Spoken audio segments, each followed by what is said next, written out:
Hello my dear students, আজ আমি তোমাদের ক্লাস 8 এর সপ্তম অধ্যায় ভারতের জাতীয় আন্দোলনের আদর্শ ও বিবর্তন নামক চ্যাপ্টারটি থেকে সমস্ত গুরুত্বপূর্ণ প্রশ্ন উত্তর এবং সাথে অনুশীলনের যে প্রশ্নগুলি রয়েছে তার উত্তরগুলি দিব। তাই তোমরা অবশ্যই প্রথম থেকে শেষ অবধি পুরো ভিডিওটি কোনো রকম স্কিপ ছাড়াই দেখবে। তো চলো এবার আমরা তাড়াতাড়ি প্রশ্ন উত্তরগুলি দেখে নেই। ওকে, তোমাদের প্রথমেই রয়েছে, দেখো, শূন্যস্থান পূরণ করো। 1 নাম্বার, খিলাফত কমিটির অন্যতম নেতা ছিলেন ড্যাশ। উত্তর, মহাত্মা গান্ধী। 2 নাম্বার, স্বরাজ্য দলের প্রতিষ্ঠা করেন ড্যাশ। উত্তর, চিত্তরঞ্জন দাস। 3 নাম্বার, সীমান্ত গান্ধী বলা হয় ড্যাশকে। উত্তর, খান আব্দুল গফর খানকে। তারপর 4 নাম্বার, ভগৎ সিংয়ের ফাঁসি হয় ড্যাশ খ্রিস্টাব্দে। উত্তর, 1931 খ্রিস্টাব্দে। 5 নাম্বার, সুভাষচন্দ্র বিএ পাশ করেন ড্যাশ থেকে। উত্তর, স্কটিশ চার্চ কলেজ থেকে। তারপর 6 নাম্বার, আজাদ হিন্দ ফৌজের সর্বাধিনায়ক ছিলেন ড্যাশ। উত্তর, সুভাষচন্দ্র বসু। তারপর 7 নাম্বার, ডান্ডি অভিযান হয় ড্যাশ আন্দোলনে। উত্তর, আইন অমান্য আন্দোলনে। তারপর দেখো, তোমাদের আমি পয়েন্ট করেছি, এক কথায় উত্তর দাও। প্রথম প্রশ্ন, প্রথম বিশ্বযুদ্ধ ভারতে কী প্রভাব ফেলেছিল? উত্তর, প্রথম বিশ্বযুদ্ধ ভারতের সমাজ, রাজনীতি ও অর্থনীতিতে প্রভাব ফেলেছিল। তারপর 2 নাম্বার, দক্ষিণ আফ্রিকায় গান্ধীজি কিসের বিরুদ্ধে আন্দোলন করেন? উত্তর, দক্ষিণ আফ্রিকায় গান্ধীজি বর্ণ বৈষম্যের বিরুদ্ধে আন্দোলন করেন। তারপর 3 নাম্বার, সত্যাগ্রহের আদর্শ কে প্রচার করেন? উত্তর, সত্যাগ্রহের আদর্শ গান্ধীজি প্রচার করেন।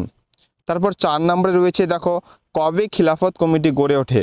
উত্তর, 1919 খ্রিস্টাব্দে মার্চ মাসে খিলাফত কমিটি গড়ে ওঠে। তারপর 5 নাম্বার, স্বরাজ্য দল কত খ্রিস্টাব্দে গঠিত হয়েছিল? উত্তর, 1922 খ্রিস্টাব্দে স্বরাজ্য দল গঠিত হয়। তারপর 6 নাম্বার, কোন ঘটনার মধ্য দিয়ে আইন অমান্য আন্দোলনের সূচনা হয়? উত্তর, লবণ আইন ভঙ্গের মধ্য দিয়ে আইন অমান্য আন্দোলনের সূচনা হয়।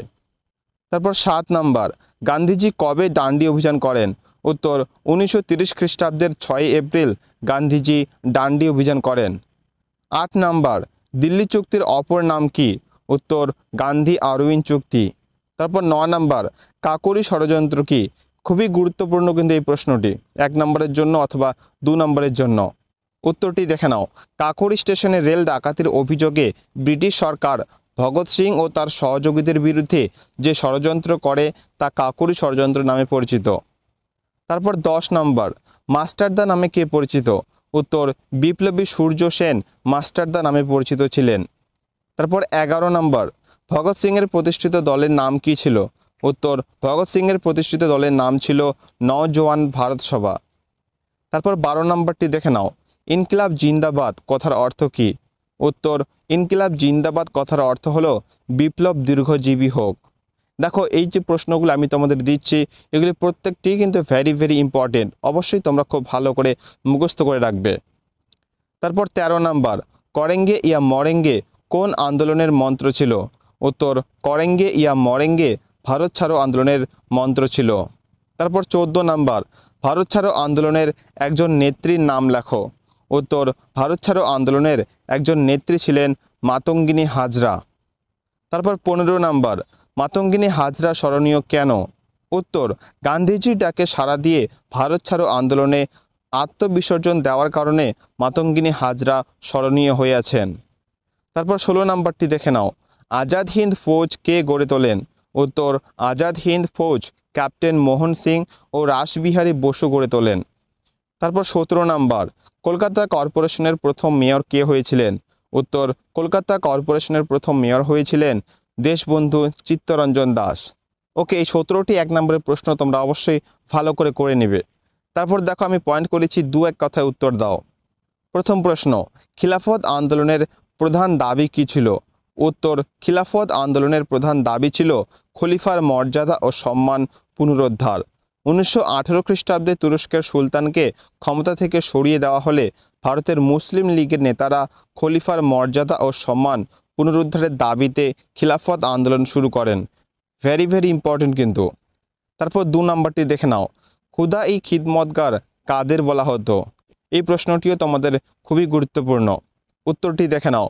ভারতের উত্তর পশ্চিম প্রান্তে খান আব্দুল গফর খানের নেতৃত্বে পাঠানরা আইন অমান্য আন্দোলন গড়ে তোলে। এই অহিংস্র গান্ধীবাদী সংগ্রামী পাঠানরা যে সংগঠন তৈরি করে তার নাম খোদা-ই-খিদমতগার। তারপর 3 নম্বর প্রশ্নটি দেখে নাও, কাকোরি ষড়যন্ত্র মামলা কি? দেখো এই প্রশ্নটি কিন্তু আমি 1 নম্বরে তোমাদের দিয়েছি। যদি এই প্রশ্নটি তোমাদের 1 নম্বর আসে তাহলে তোমরা আগের যে উত্তরটি বললাম সেটি করবে, আর যদি 2 নম্বরের জন্য আসে তাহলে তোমরা এই উত্তরটি করবে। খুবই গুরুত্বপূর্ণ কিন্তু এই প্রশ্নটি, অবশ্যই তোমরা ভালো করে মুখস্থ করে নেবে। উত্তরটি দেখে নাও, ভগৎ সিং ও তার অনুগামীদের বিরুদ্ধে 1925 খ্রিস্টাব্দে যে ষড়যন্ত্র মামলা হয় তার নাম কাকোরি ষড়যন্ত্র মামলা। কাকোরি রেল স্টেশনে রেল ডাকাতের অভিযোগে ব্রিটিশ সরকার ভগৎ সিং ও তার সহযোগীদের বিরুদ্ধে এই মামলা করে। এই মামলার রায় অনুসারে রামপ্রসাদ বিসমিল, আশফাকি উল্লাহ সহ 4 জনের ফাঁসি হয়। দেখো এবার তোমাদের আমি পয়েন্ট করেছি এখানে অনুশীলনী প্রশ্ন উত্তর। এই 7 নম্বর অধ্যায়টির অনুশীলনী তোমাদের যে প্রশ্নগুলো দেওয়া রয়েছে তার সম্পূর্ণ উত্তর কিন্তু আমি এখানে করে রেখেছি। দেখো প্রথমেই তোমাদের রয়েছে নিচের বিবৃতিগুলির সঙ্গে তার নিচের কোন ব্যাখ্যাটি সবচেয়ে মানানসই খুঁজে নাও। ক নম্বর বিবৃতিটি দেখে নাও, গান্ধী পাশ্চাত্য আদর্শের বিরোধী ছিলেন। ব্যাখ্যা 1, গান্ধী রক্ষণশীল মানুষ ছিলেন। ব্যাখ্যা 2, গান্ধী মনে করতেন পাশ্চাত্য আদর্শ ভারতের প্রকৃত স্বরাজ অর্জনের পথে বাধা। ব্যাখ্যা 3, গান্ধী চাইতেন ভারতের সমস্ত মানুষ সরল জীবনযাপন করুক। দেখো উত্তরটি কিন্তু আমি অলরেডি কালারফুল এবং আন্ডারলাইন করে রেখেছি, এটি তোমাদের সঠিক উত্তর। ব্যাখ্যা নাম্বার 3, গান্ধী চাইতেন ভারতের সমস্ত মানুষ সরল জীবনযাপন করুক। ওকে, এবার তোমাদের খ নাম্বার বিবৃতিটি দেখে নাও। 1919 খ্রিস্টাব্দে রাওলাট আইন তৈরি করা হয়েছিল। ব্যাখ্যা নাম্বার 1, ভারতীয় রাজনীতিতে গান্ধীর প্রভাব কামানোর জন্য। ব্যাখ্যা নাম্বার 2, ব্রিটিশ বিরোধী ক্ষোভ ও বিপ্লবী আন্দোলনগুলি দমন করার জন্য। ব্যাখ্যা নাম্বার 3, ভারতীয়দের সাংবিধানিক সুযোগ সুবিধা দেওয়ার জন্য। সঠিক উত্তরটি হলো ব্যাখ্যা নাম্বার 2, ব্রিটিশ বিরোধী ক্ষোভ ও বিপ্লবী আন্দোলনগুলি দমন করার জন্য। ওকে, এরপর তোমাদের গ নম্বরের বিবৃতিটি দেখে নাও। গান্ধী খিলাফত আন্দোলনকে সমর্থন করেছিলেন। ব্যাখ্যা নাম্বার 1, ভারতের জাতীয় আন্দোলনে মুসলমানদের সমর্থন ও সহযোগিতা আদায় করার জন্য। ব্যাখ্যা নাম্বার 2, তুরস্কের সুলতানদের প্রতি সহানুভূতি দেখানোর জন্য। ব্যাখ্যা নাম্বার 3, মুসলমান সমাজের উন্নতির দাবি জোরদার করার জন্য। সঠিক উত্তরটি হলো ব্যাখ্যা নাম্বার 1, ভারতের জাতীয় আন্দোলনে মুসলমানদের সমর্থন ও সহযোগিতা আদায় করার জন্য। ওকে, এবার তোমাদের ঘ নম্বরের বিবৃতিটি দেখে নাও। ভারতীয়রা সাইমন কমিশন বর্জন করেছিল। ব্যাখ্যা নাম্বার 1, ভারতীয়রা স্যার জন সাইমনকে পছন্দ করতো না। ব্যাখ্যা নাম্বার 2, স্যার জন সাইমন ছিলেন ভারতীয়দের বিরোধী। ব্যাখ্যা নাম্বার 3, সাইমন কমিশনে কোনো ভারতীয় প্রতিনিধি ছিলেন না। সঠিক উত্তরটি হলো ব্যাখ্যা নাম্বার 3, সাইমন কমিশনে কোনো ভারতীয় প্রতিনিধি ছিলেন না। ওকে, এরপর তোমাদের লাস্ট এবং ও নম্বর বিবৃতিটি হলো সুভাষচন্দ্র বসু আজাদ হিন্দ ফৌজের দায়িত্বভার নেন। ব্যাখ্যা নাম্বার 1, রাসবিহারী বসুর অনুরোধ রক্ষা করার জন্য। ব্যাখ্যা নাম্বার 2, আজাদ হিন্দ বাহিনীর সাহায্যে ব্রিটিশ অধিকৃত ভারতীয় ভূখণ্ডে আক্রমণ চালানোর জন্য। ব্যাখ্যা নাম্বার 3, জাপান সরকারকে সাহায্য করার জন্য।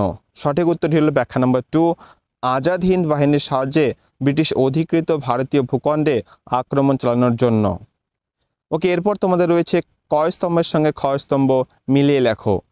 দেখো আমি এখানে একপাশে ক স্তম্ভ একপাশে খ স্তম্ভগুলি লিখে নিয়েছি।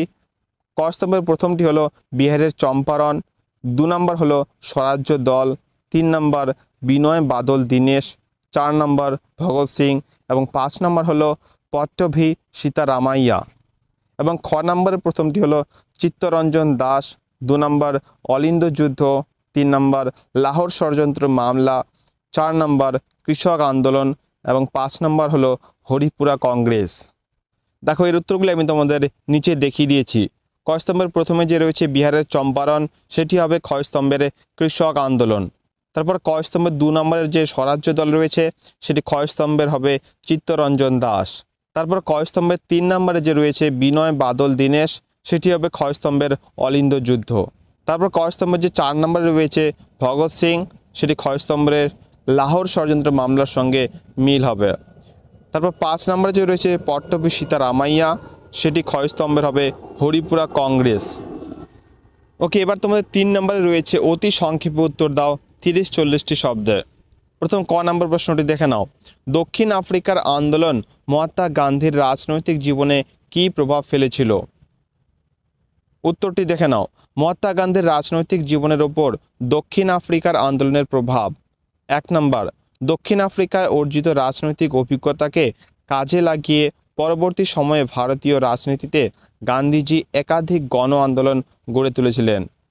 তারপর 2 নাম্বার, দক্ষিণ আফ্রিকায় গান্ধীজি যেভাবে সাম্প্রদায়িক ঐক্য গড়ে তোলে আন্দোলনকে শক্তিশালী করেছিলেন, পরবর্তীকালে সেই নীতি ভারতীয় জাতীয় রাজনীতিতে তিনি প্রয়োগ করেন। তারপর 3 নাম্বার পয়েন্টটি দেখে নাও, অহিংস ও সত্যাগ্রহ পদ্ধতিতে দক্ষিণ আফ্রিকায় আন্দোলন ও তার সাফল্য গান্ধীজিকে এক সর্বভারতীয় ও জাতীয়তাবাদী ব্যক্তি হিসেবে পরিচিত দেয়।